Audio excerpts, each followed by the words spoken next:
Waheshimiwa wabunge, sasa nimwite Mheshimiwa Waziri wa Nchi, Ofisi ya Rais, Mipango na Uwekezaji, Mheshimiwa Profesa Kitila Alexander Mkumbo aje awasilishe hoja yake.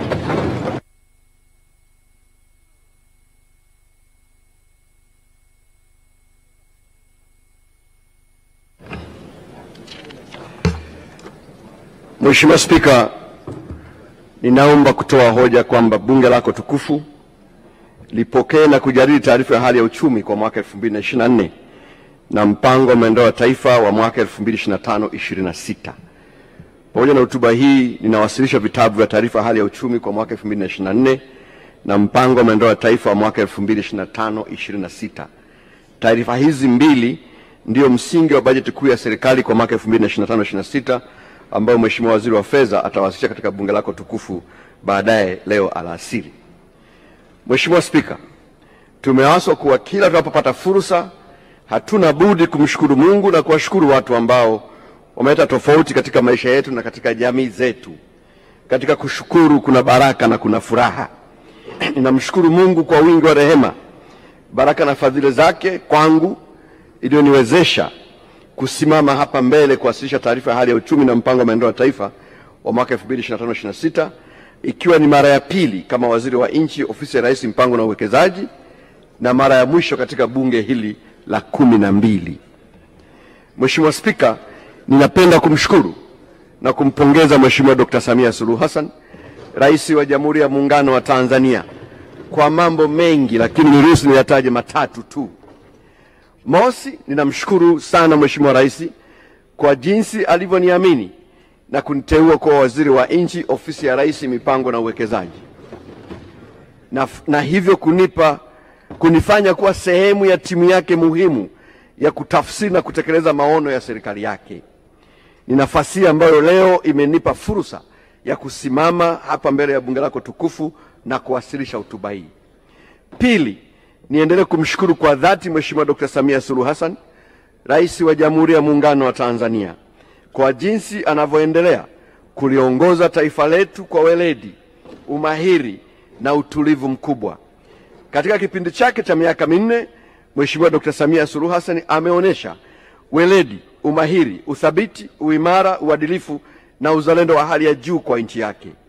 Kupitia falsafa yake ya 4R, ameendelea kujenga maridhiano mapana ya kijamii na kisiasa na kuweka mazingira sawia ya kufanya siasa kwa vyama vyote nchini, ndio reconciliation hiyo.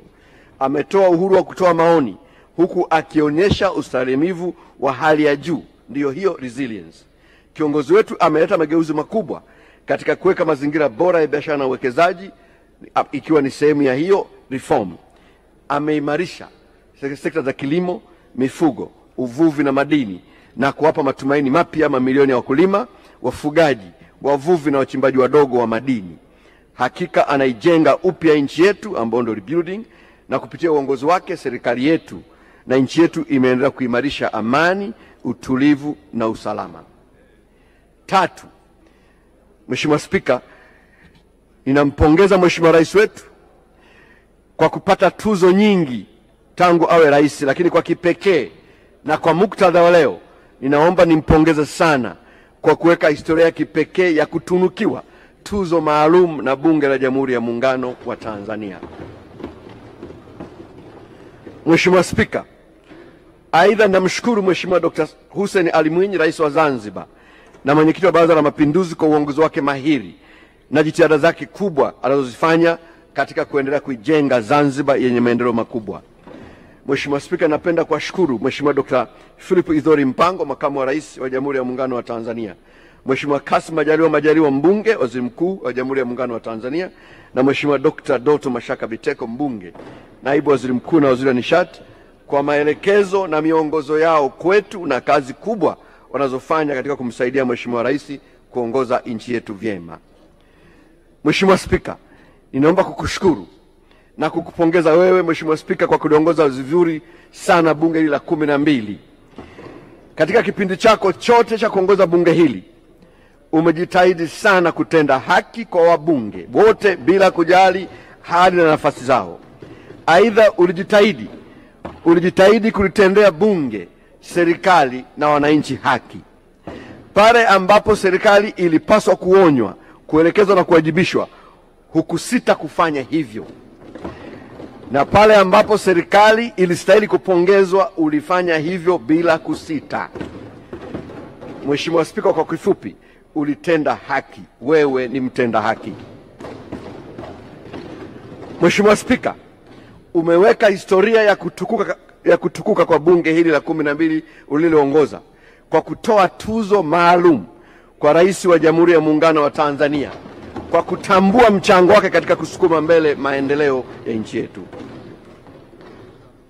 Naomba nirudie.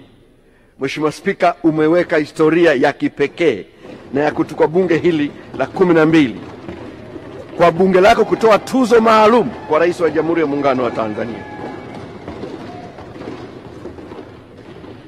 Kwa yote uliyofanya katika kipindi chako cha uspika, hakuna shaka kwamba bunge hili linakuhitaji. Wabunge hawa wanakuhitaji. Watanzania wanakuhitaji.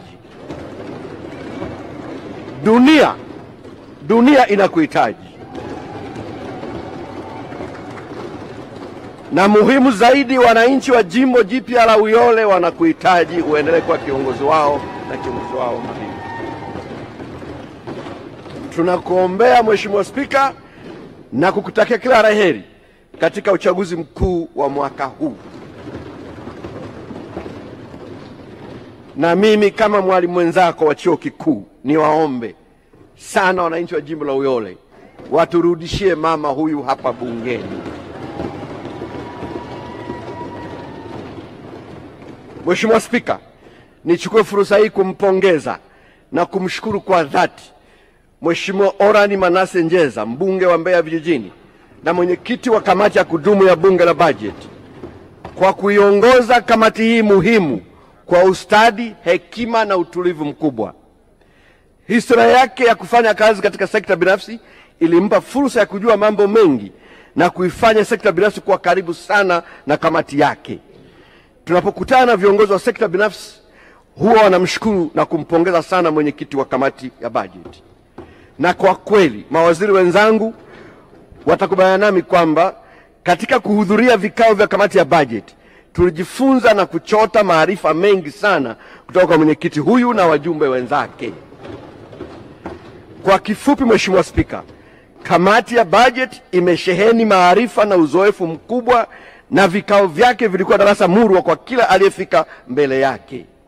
Aidha, nawapongeza na kuwashukuru sana wajumbe wote wa kamati ya kudumu ya bajeti kwa ushirikiano waliotupa na michango yao makini katika maandalizi ya taarifa ya hali ya uchumi na mpango wa maendeleo wa taifa wa mwaka 2025-26.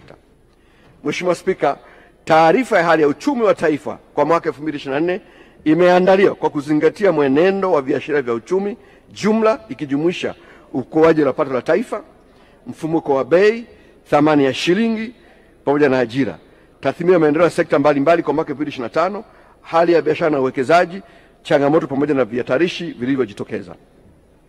Mheshimiwa Spika, maandalizi ya mpango wa maendeleo ya taifa wa mwaka 2025-26 yamezingatia vipaumbele vya serikali vilivyoainishwa katika mpango wa 3 wa maendeleo wa miaka mitano, yani 2021-22 hadi 2025-26, pamoja na miongozo mingine ya kisera ya kitaifa na kikanda, ikiwemo dira ya taifa ya maendeleo mwaka 2025, ilani ya CCM kwa ajili ya uchaguzi mkuu wa mwaka 2020, dira ya maendeleo ya Afrika Mashariki 2050, dira ya maendeleo ya Jumuiya ya Kusini mwa Afrika SADC, agenda 2063 ya Umoja wa Afrika na malengo endelevu ya maendeleo ya 2030 ya Umoja wa Mataifa.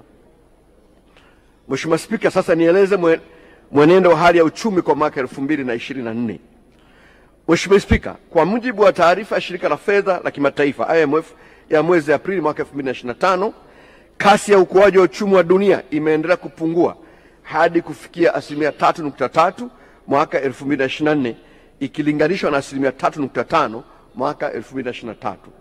Upungufu huo ulitokana na sababu mbalimbali, ikiwemo athari za utekelezaji wa sera za fedha za taifa mbalimbali, ikiwa ni pamoja na kupunguza ukwasi na kuongeza riba ili kukabiliana na mfumuko wa bei na migogoro ya kisiasa hususan Ulaya Mashariki na Mashariki ya Kati. Aidha, taarifa ya IMF inaonyesha kuwa ukuaji wa uchumi wa dunia unatarajiwa kuendelea kupungua na kufikia 2.8 kwa mwaka 2025. Mheshimiwa Spika, kwa mujibu wa taarifa ya IMF ya Aprili mwaka 2025, kiwango cha ukuaji wa pato la taifa kwa nchi za ukanda wa Afrika Mashariki na Jumuiya ya SADC inaonyesha kuwa kwa upande wa Afrika Mashariki kwa mwaka 2024 uchumi ulikuwa kwa 1.5 na mwaka 2025 unatarajiwa kuwa kwa 2.7. Kwa upande wa SADC uchumi ulikuwa mwaka 2024 kwa 3.1 ikilinganishwa na 3.9 kwa mwaka 2023 na unatarajiwa kukua kwa 3.5 kwa mwaka 2025. Kupungua kwa ukuaji wa uchumi kwa nchi wanachama wa Jumuiya ya Afrika Mashariki na Jumuiya ya Maendeleo Kusini mwa Afrika kulitokana na migogoro ya kisiasa ikiwemo migogoro inayoendelea nchini DRC na Sudani Kusini ambapo kumekuwa na ukuaji hasi, yani negative wa 27.6.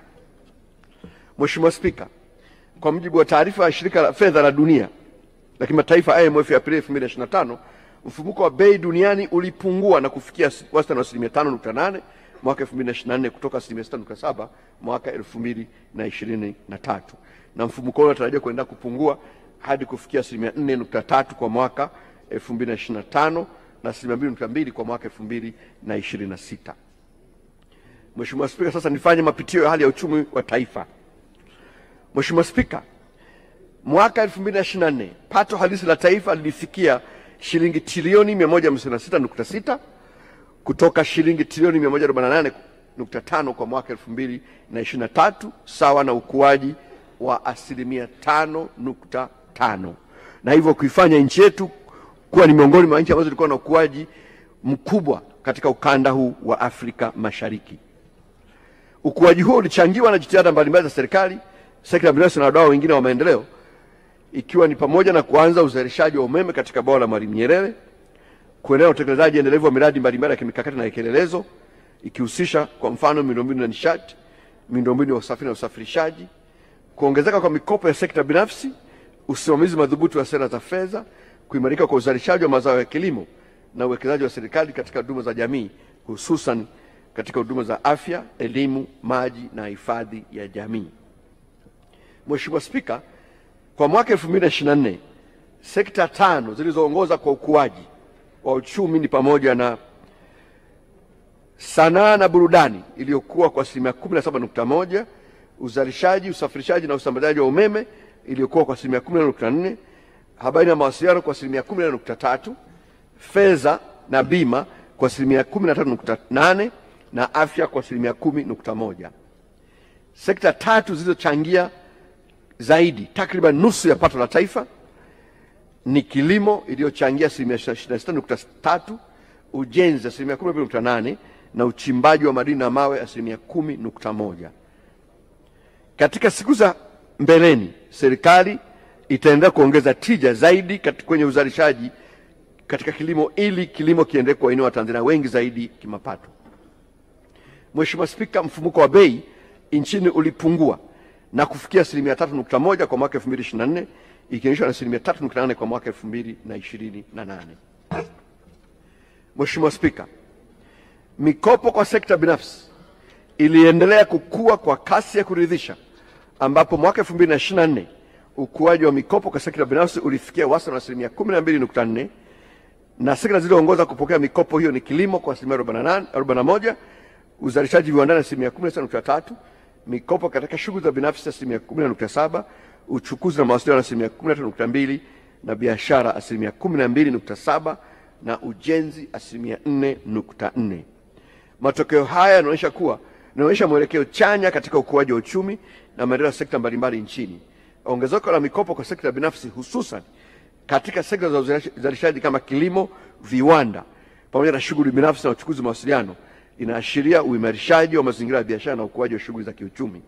Hatua za kisera zilizolenga kupunguza viwango vya riba na kuongeza bajeti katika sekta muhimu hususan kilimo zimeonekana kuwa na matokeo chanya katika kuchochea ukuaji huo.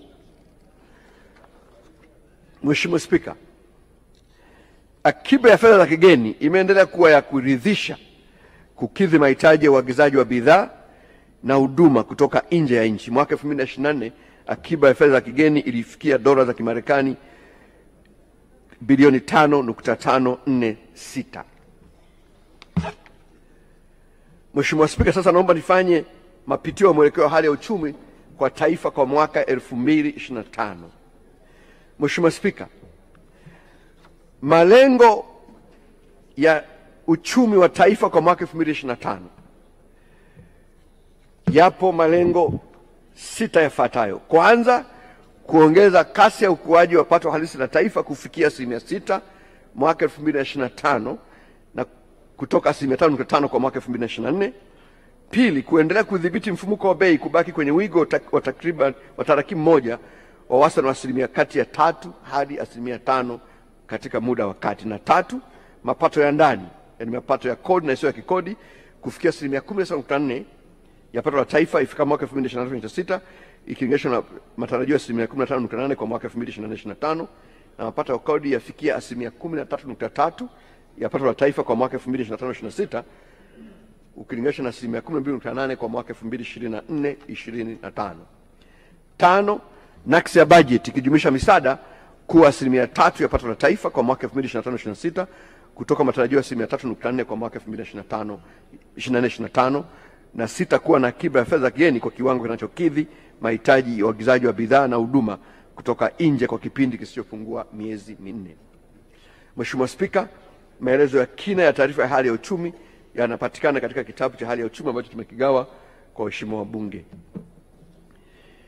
Sasa nifanye tathmini ya utekelezaji ya mpango wa maendeleo ya taifa wa mwaka 2024-25.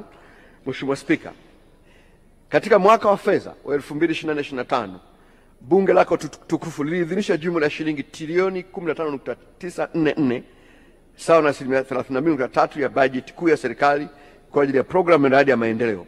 Kwa ujumla wake katika kipindi cha utekelezaji wa mpango wa 3 wa maendeleo wa miaka 5, yani mwaka 2021-22 hadi 2025-26 kwa bajeti ambayo Mheshimiwa Waziri wa Fedha alisoma leo, serikali ilitenga jumla ya shilingi trilioni 80.076 kwa ajili ya program na miradi ya maendeleo, ikiwa na sawa na wastani wa 35% ya bajeti kuu ya serikali katika kipindi hicho. Kupitia bajeti za maendeleo hizo zilizoonyeshwa na bunge lako tukufu katika kipindi cha bunge hili na utekelezaji wa mpango wa 3 wa maendeleo ya taifa wa miaka 5, serikali kwa kushirikiana na sekta binafsi na wadau wengine wa maendeleo imeweza kuchochea ukuaji wa uchumi, uwezeshaji wa wananchi kiuchumi, kuimarisha na kupanua huduma za jamii na kuboresha ustawi wa wananchi kwa ujumla. Baadhi ya mafanikio yaliyopatikana katika utekelezaji wa mpango wa maendeleo ni kama ifuatavyo. Mosi, kuongeza uwezo wa kuzalisha umeme kutoka megawati 2138 mwaka 2024 hadi za sasa megawati 4031.71 ilipofika Aprili mwaka 2025. Mheshimiwa Spika, hii ni hatua kubwa kwa sababu umeme ndiyo kichocheo kikubwa cha ukuaji wa uchumi. Na tulisema hili pia Mheshimiwa Spika ni kwamba katika miaka 60 ya uhuru wetu tuliweza kuzalisha umeme takriban megawati 1600, lakini katika kipindi cha miaka 5 kuanzia mwaka 2020-21 kuja mpaka leo tumeweza kuzalisha megawati 2115. Kwa inawezekana kukimbia katika mbio za maendeleo. Eneo la pili, katika jitihada za kuenda kuifungua nchi na kutumia jiografia yetu vizuri, tumeendelea kutekeleza mradi wa ujenzi wa reli ya kati kwa kiwango cha kimataifa kama ambavyo waheshimiwa wabunge wanafahamu. Tayari reli imeshaanza kufanya kazi na ujenzi katika vipande ambavyo vimebaki unaendelea kwa kasi. Tatu, tumekamilisha ujenzi wa daraja la kisasa la Kigongo Busisi lenye urefu wa kilomita 3.2 lilopo Mwanza. Mheshimiwa Spika, utekelezaji uko umekamilika na daraja hili linatarajiwa kuzinduliwa na Mheshimiwa Rais Dr. Samia Suluhu Hassan tarehe 19 Juni mwaka 2025. 4, tumekamilisha ujenzi wa madaraja ya juu ya Uhasibu na Chang'ombe katika jiji la Dar es Salaam, na kukamilika kwa madaraja haya kunachochea ukuaji wa uchumi na kurahisisha usafiri ndani ya jiji la Dar es Salaam. Tano, kuongezeka kwa matumizi ya mbolea kutoka tani 580,623 mwaka 2022/23 hadi kufikia tani 840,714 mwaka 2024, na hivyo kuendelea kuchochea tija katika uzalishaji katika sekta ya kilimo kulikosababisha nchi yetu kuendelea kujitosheleza katika chakula kufikia 128% mwaka 2024/25 kulinganisha na 124% kwa mwaka 2023/24. Sita, kuongezeka kwa mchango wa viwanda katika ajira zote kutoka 8.1 mwaka 2023 hadi kufikia 12.8 mwaka 2024, na kuongezeka kwa mchango wa bidhaa zilizozalishwa viwandani kwa teknolojia juu katika mauzo ya nje kutoka 25% mwaka 2023/24 hadi 36% mwaka 2024/25. Saba, kuongezeka kwa idadi ya watalii nchini kutoka watalii milioni 3.7 mwaka 2023/24 hadi kufikia watalii milioni 4.244. Nane, kutokana na kuimarika kwa miundombinu ya uchumi na mazingira ya uwekezaji, kumeendelea kuongezeka kwa miradi ya uwekezaji ambapo katika kipindi cha Julai 2024 hadi Machi 2025 kituo cha uwekezaji nchini TIC kilisajili jumla ya miradi mipya 991 yenye thamani ya dola za Marekani bilioni 7.9, ikiwa ni ongezeko la 38.5% katika mwaka huu. Tisa, kuongezeka kwa idadi ya wanafunzi wanaomaliza darasa la 7 na kujiunga na kidato cha kwanza kutoka 48% mwaka 2019-2020 hadi kufikia 70% ya mwaka 2024-2025. Na 10, kuendelea kuimarika kwa upatikanaji wa huduma za afya karibu na wananchi kwa kujenga zahanati 980, vituo vya afya 367, hospitali mpya za halmashauri 129, hospitali za 5 za rufaa za mikoa na hospitali za rufaa ya kanda ya kusini Mtwara, pamoja na kukarabati hospitali kongwe 50 na kuboresha hospitali 9 za rufaa za mikoa. Aidha, serikali imekamilisha ujenzi wa majengo 116 ya huduma za tiba za dharura na ajali na kuweka vifaa tiba vya kisasa, na hivyo kuwezesha kuwa na mfumo wa huduma dharura kuanzia ngazi ya taifa hadi ngazi ya hospitali za wilaya. 11, kuimarika kwa upatikanaji wa huduma ya maji safi na salama ambapo idadi ya wananchi vijijini wanaopata huduma ya maji ilifikia 79.7 kwa mwaka 2024. Mheshimiwa Spika, kama unavyofahamu, mwelekeo wa muda mrefu wa sera za kiuchumi za Chama cha Mapinduzi, chama tawala, ni kujenga uchumi wa kisasa wa taifa linalojitegemea na kutekeleza sera ya uwezeshaji wa wananchi kiuchumi kwa lengo la kutokomeza umaskini. Mheshimiwa Spika, katika kuwezesha wananchi kiuchumi kuna hatua mbili za msingi. Kwanza ni kuweka mazingira ya wananchi kujitengenezea kipato kwa njia ya kuajiriwa, kujiajiri au kufanya biashara. Pili ni serikali kuwapunguzia wananchi gharama za maisha kwa kuwaondolea baadhi ya gharama za lazima.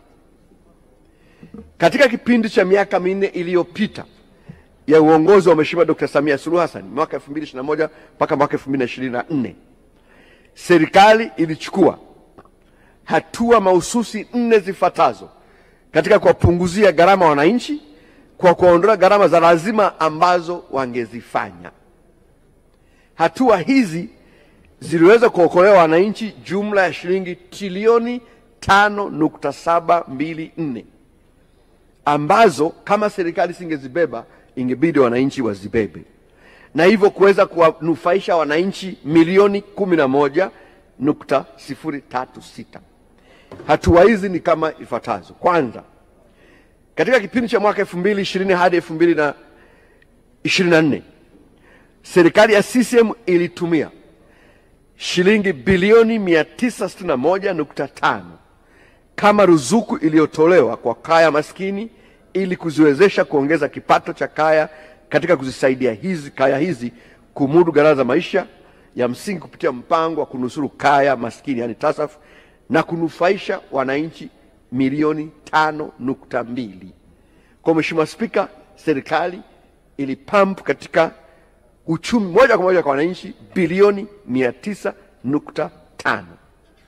Pili, Katika kipindi cha 2020 mpaka 2024 serikali ya CCM ilitumia shilingi bilioni 693.6 kama ruzuku ya mbolea ili kupunguza makali ya bei kwa wakulima, na jumla ya wakulima milioni 2.2 waliweza kunufaika.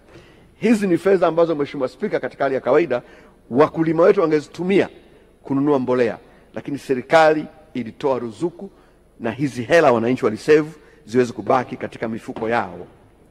Tatu, katika kipindi cha mwaka 2020-2024 serikali ya CCM ilitumia shilingi trilioni 1.31 katika kuendelea kutoa elimu bila ada kuanzia elimu ya awali hadi kidato cha 6, ambapo jumla ya wanafunzi milioni 3.314 walinufaika.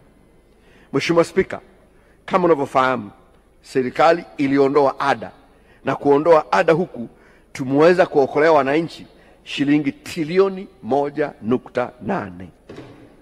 4, serikali ya CCM ilitumia shilingi trilioni 2.76 kwa ajili ya mikopo kwa wanafunzi wa elimu ya juu, ambapo wanafunzi 321,215 walinufaika. Hizi shilingi trilioni 2.76 pia, Mheshimiwa Spika, tuweza kuokoa kutoka kwenye mifuko ya wananchi ambao wangeweza kuitumia. Mheshimiwa Spika, maelezo ya kina kuhusu tathmini ya utekelezaji wa mpango wa mwaka 2024 tumeainisha katika kitabu ambacho tumekigawa kwa waheshimiwa wabunge. Mheshimiwa Spika, haya ni mafanikio makubwa ambayo tumeyaonyesha kwa tathmini ambayo imefanywa na serikali. Sambamba na matokeo ya tathmini ya utekelezaji wa mipango ya serikali nieleza hapo juu, tathmini ya kitafiti inaonyesha pia kwamba wananchi walio wengi katika nchi yetu wanaridhishwa na utendaji wa serikali katika kutekeleza programu miradi ya maendeleo.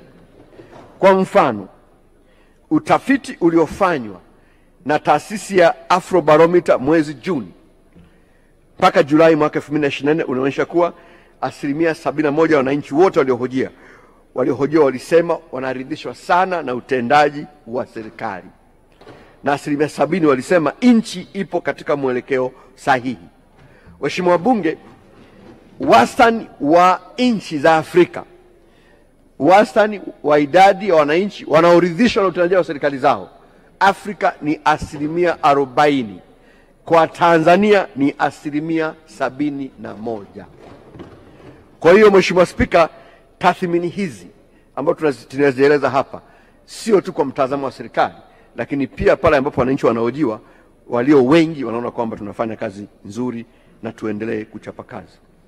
Mheshimiwa Spika, nimalizie kwa kueleza sasa malengo na vipaumbele katika mpango wa maendeleo ya taifa wa mwaka 2025-26. Mheshimiwa Spika, mpango wa maendeleo ya taifa wa mwaka 2025-26 unaongozwa na dira ya taifa ya maendeleo ya mwaka 2025 inayolenga kuwezesha Tanzania kuingia katika kundi la nchi za uchumi wa kati ifikapo mwaka 2025, ambapo tuliingia mwaka 2020, miaka minne kabla ya muda, na kuwa na kiwango cha juu cha maendeleo yake. Aidha, mpango unaopendekezwa ni wa mwisho katika kutekeleza mpango wa 3 wa maendeleo ya taifa wa miaka 5. Hivyo mpango huu umejikita katika kuendeleza na kukamilisha utekelezaji wa afua zinazotoa matokeo katika maeneo 5 ya kipaumbele. Kwa waheshimiwa wabunge, miradi ambayo mwaka huu itapewa kipaumbele ni ile miradi ambayo inaendelea na miradi ambayo tunaamini itachochea kukamilisha utekelezaji wa afua ambazo zitatoa matokeo chanya katika kukamilisha utekelezaji wa vipaumbele ambavyo tunavyo katika mpango wetu wa taifa wa maendeleo wa miaka 5. Mheshimiwa Spika, mpango ni kiungo kati ya mipango inayokamilika na mipango mipya inayotarajiwa kutekelezwa chini ya dira mpya ya maendeleo mwaka 2050. Hivyo basi mpango utajielekeza katika kuainisha na kutekeleza programu miradi muhimu ambayo haijakamilika ili kuandaa mazingira shirikishi na endelevu kwa mipango ijayo. Mheshimiwa Spika, nguzo muhimu ya maandalizi ya mpango ni ukuaji wa uchumi pamoja na maeneo 5 ya vipaumbele vilivyoainishwa katika mpango wa 3 wa maendeleo wa taifa wa miaka 5. Maandalizi ya vipaumbele vya mpango vimezingatia vigezo vilivyoainishwa katika mpango huo. Vigezo hivi ni ukuaji endelevu wa uchumi, kupunguza umaskini, kuzalisha ajira, kuimarishwa kwa ushindani katika masoko ya kikanda na kimataifa, maendeleo endelevu, utawala bora na utawala wa sheria, Vilevile mpango unalenga kutekeleza na kukamilisha programu na miradi ya maendeleo ambayo ipo katika hatua mbalimbali za utekelezaji. Mheshimiwa Spika, katika kuhakikisha ufanisi wakati wa utekelezaji, serikali kwa kushirikiana na sekta binafsi itaweka mkazo katika maeneo ya kielelezo yenye manufaa na matokeo makubwa na kujielekeza katika kutekeleza vipaumbele vitano vifuatavyo. Mosi, kuchochea uchumi shindani na shirikishi, kuimarisha uwezo wa uzalishaji wa bidhaa viwandani na utoaji huduma, kukuza uwekezaji na biashara, kuchochea maendeleo ya watu na kuendeleza rasilimali watu. Mheshimiwa Spika, ili kufikia vipaumbele vilivyoainishwa na serikali itaendelea kutekeleza miradi mbalimbali ya kielelezo na kimkakati. Na baadhi ya miradi itakayoendelea kutekelezwa ni pamoja na miradi ya kuongeza uwezo wa uzalishaji katika sekta za kilimo, mifugo na uvuvi, ikiwemo kuongeza matumizi ya mbegu na mbolea, kuongeza eneo la umwagiliaji na kukamilisha ujenzi wa bandari za uvuvi. Pili, miradi ya ujenzi wa miundombinu ya usafiri na uchukuzi pamoja na miundombinu ya kidijitali kwa ajili ya kuchochea shughuli za kiuchumi na kijamii, ikiwemo kuendeleza na ujenzi wa reli ya kati kwa kiwango cha kimataifa SGR, kuendelea na utekelezaji wa mradi wa uimarishaji wa shirika la ndege la Tanzania, kuendelea kuboresha na kupanua mtandao wa barabara nchini, hususan ni barabara zinazounganisha maeneo ya uzalishaji vijijini na masoko, kukamilisha ujenzi wa daraja la nimeshalitaja, mradi wa ujenzi wa bomba la mafuta, kuendelea na upanuzi wa miundombinu ya kidijitali ili kupanua matumizi ya tehama katika uzalishaji, biashara na utoaji wa huduma kwa wananchi, kuendelea na utekelezaji wa miradi ya kuzalisha, kusafirisha na kusambaza umeme, kuendelea na utekelezaji wa miradi inayolenga kuleta maendeleo ya watu, ikiwemo utekelezaji wa sera mpya ya elimu, miradi ya afya, maji na usafi wa mazingira, na miradi ya kuboresha mazingira ya biashara na uwekezaji ili kuhamasisha uwekezaji kutoka nje na kuwezesha uwekezaji wa ndani ya nchi.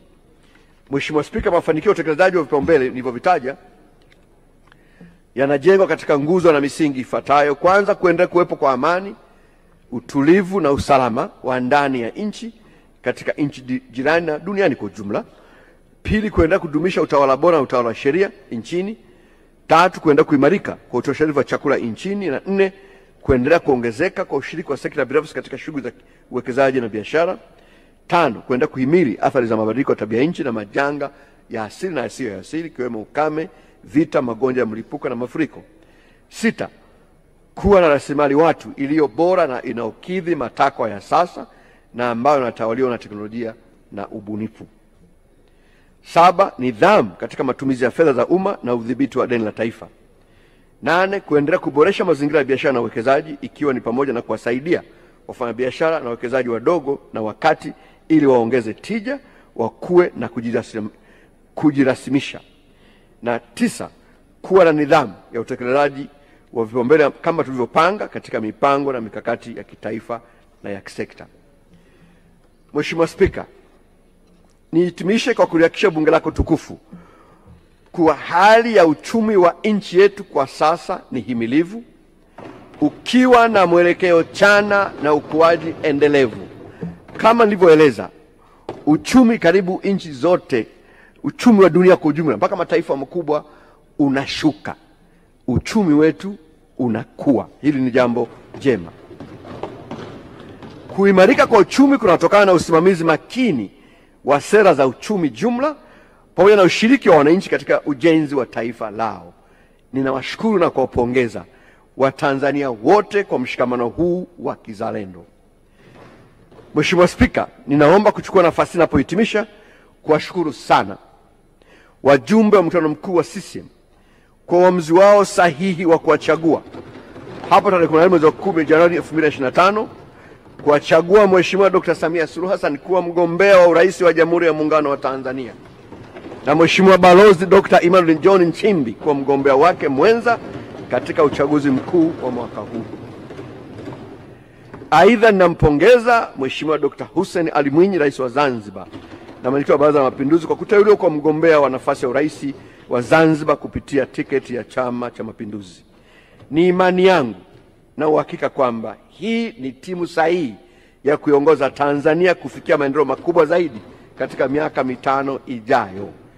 Nina imani na wananchi wa Tanzania na Zanzibar kwamba watafanya uamuzi sahihi wa kuwachagua katika uchaguzi mkuu wa mwaka huu. Hakika kazi na utu tunasonga mbele. Mheshimiwa Spika, napenda kuwashukuru sana viongozi wenzangu katika ofisi ya Rais Mipango na Uwekezaji pamoja na Tume ya Taifa ya Mipango kwa ushirikiano wao katika kuandaa taarifa ya hali ya uchumi na mpango wa maendeleo ya taifa wa mwaka 2025-26. Viongozi hao ni pamoja na Mheshimiwa Stanislaus Haruni Nyongo, mbunge wa jimbo la Maswa Mashariki, Mheshimiwa Naibu Waziri wa Nchi, Ofisi ya Rais Mipango na Uwekezaji, ambaye anafanya kazi nzuri sana, mtu rahimu sana, mtu mwema sana, mtu ambaye nchi hii inamhitaji na